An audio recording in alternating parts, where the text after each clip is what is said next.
नमस्कार, उज्ज्वला किचनमध्ये तुमचं स्वागत। आज मी कचोरी बनवते, गोड कचोरी, सारणाची कचोरी बनवते, गोड कचोरी।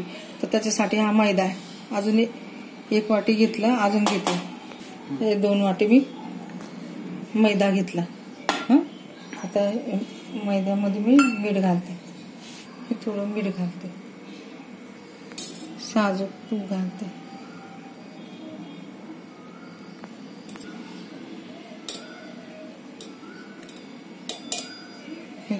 तूप घातलं 2 चमचे असं तूप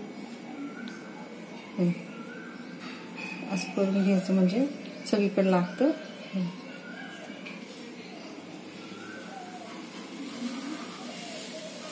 आता हे असं याचा गोळा होतो, हे सो ते मूठ मळलं का असं वाटत हा झालं, म्हणजे सगळीकडे लागलं।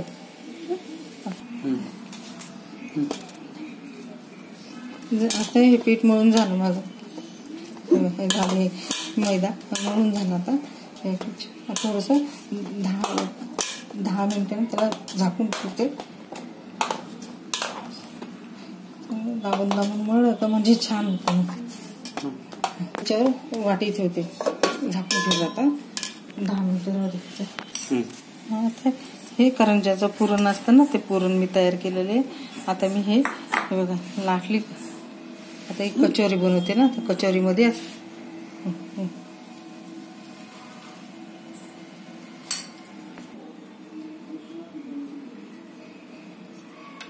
असं कचोरी सारखं भरून घेतलं, असं आता अशी कचोरी बनवणार मी। झाले माझे करून, आता मी तळते। आता 2 घातले, आता एवढ्यात किती छान दिसते। 2 करून मी सोडते कचोरी, म्हणजे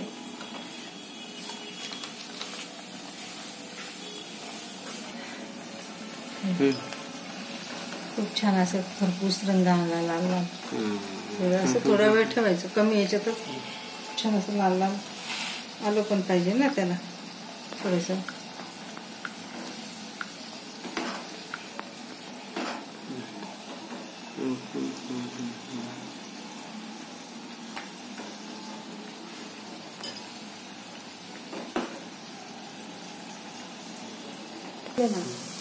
झालं आता, शेवटचे एवढे तळून घेतलं तर झालं। आता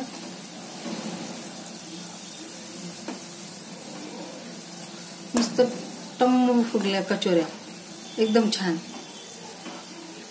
जसं दिसतात ना तसे खायला पण छान लागतात, गोड।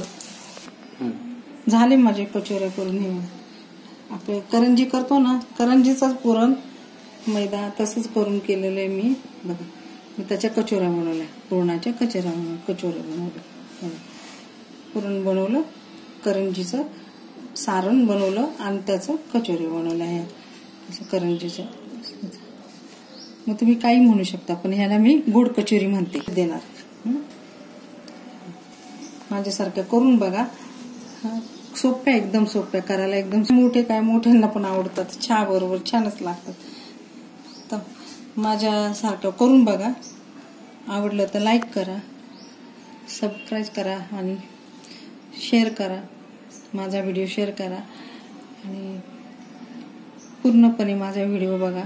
व्हिडिओ बघितल्याबद्दल, व्हिडिओ पूर्ण